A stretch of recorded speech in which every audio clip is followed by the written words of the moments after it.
أعوذ بالله من الشيطان الرجيم بسم الله الرحمن الرحیم۔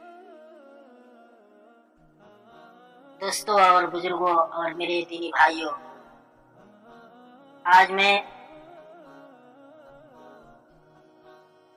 مختصر سی حدیث حضرت یوسف علیہ السلام کے واقعات میں پیش کروں گا۔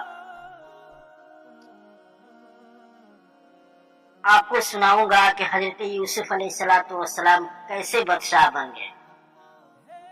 اس سے پہلے میں آپ تمام حضرات سے گزارش کرتا ہوں کہ ہمارے اردو چینل مختصر حدیث کی باتیں کو سبسکرائب کریں اور ساتھ ساتھ بیل آئیکن کو دبا دیں تاکہ سب سے پہلے جب بھی میں ویڈیو بناؤں تو سب سے پہلے آپ تک پہنچ جائے۔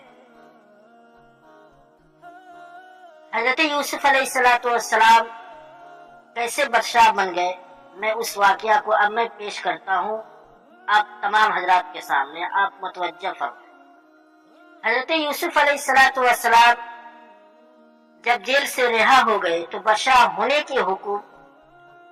کا حکم دیا کہ یوسف کو عزت کے ساتھ بلایا جائے، میں شاہی خدمت ان کے سپرد کروں گا۔ حضرت یوسف علیہ السلام آئے اور بادشاہ سے بات چیت کی کہ حضرت یوسف علیہ السلام نے کہا کہ مجھ کو شاہی خزانے کا وزیر مقرر کیا، میں اس کی بہتر حفاظت کروں۔ بادشاہ نے منظور کیا اور انہیں شاہی خزانے کا وزیر مقرر کر دیا۔ آخرکار وقحت کا زمانہ آ گیا جس کا بادشاہ نے خواب دیکھا تھا، اور اس کا اثر اس جگہ بھی پہنچا جہاں حضرت یوسف علیہ السلام کے والد اور بھائی بھی رہتے تھے۔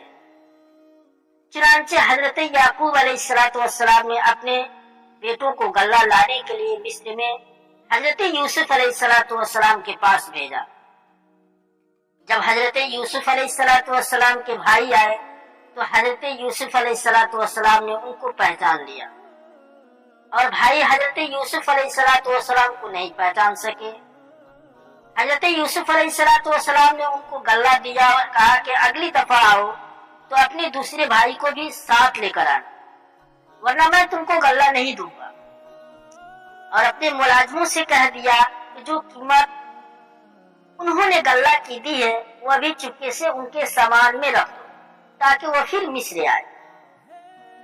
جب یہ لوگ اپنے شہر کنعان پہنچے تو اپنے باپ حضرت یعقوب علیہ السلام سے کہا کہ ابا جان، اب کہ ہمارے ساتھ بھائی کو بھیجیے، ورنہ ہم کو غلہ نہیں ملے گا اور ہم اس کی خوب حفاظت کریں گے۔ جب انہوں نے اپنا اسباب کھولا اور اس میں ساری رقم دیکھ کر بہت خوش ہوئے۔ پھر باپ سے کہا کہ دیکھیے شاید مصر نے ہماری رقم بھی واپس کر دی ہے، آپ ہمارے ساتھ بھائی کو ضرور کر دیں، ہم خوب حفاظت کریں گے اور ہم کو سامان بھی زیادہ ملے گا۔ حضرت یعقوب علیہ السلام نے کہا کہ جب تک تم اللہ کا وعد مجھ کو نہ دو کہ اس کی حفاظت کرو گے اور اس کو سب کے ساتھ رکھو گے، اس وقت تک میں اس کو تمہارے ساتھ نہیں بھیجوں گا۔ آخرکار سب بھائیوں نے وعد کیا۔ حضرت یعقوب علیہ السلام نے ان کو نصیحت کی کہ تم سب کی ایک دروازہ سے داخل مت ہونا، آخر جب یہ سب علیحدہ دروازوں سے داخل ہوئے تو حضرت یوسف علیہ السلام نے اپنے سگے بھائی یامین کو بتایا کہ میں تمہارا سگا بھائی ہوں اور میں تم کو اپنے پاس رکھوں گا۔ آخر جب ان سب کا سامان تیار ہو گیا تو حضرت یوسف علیہ السلام نے اپنا ایک برتن اپنے سگے بھائی کے سامان میں چپکے سے رکھوا دیا، اور اعلان ہوا کہ شاہی کٹورا گم ہو گیا ہے، جس نے لیا ہو وہ دے دے، اس کو ایک اونٹ غلہ انعام دیا جائے گا۔ سب بھائیوں نے انکار کیا۔ بادشاہ کے آدمیوں نے کہا کہ جس کے سامان میں سے نکلے اس کو روک رکھیں، اس کی یہی سزا ہے، اس کو روک رکھیں کہ یہی سزا ہے، اس کو جو ہے ان کا جو ہے یہی سزا ہے، ہمارے ملک کا بھی یہی قانون ہے۔ پھر تمام بھائیوں کی تلاشی لی گئی، آخر یامین کے سامان میں سے وہ کٹورا نکلا۔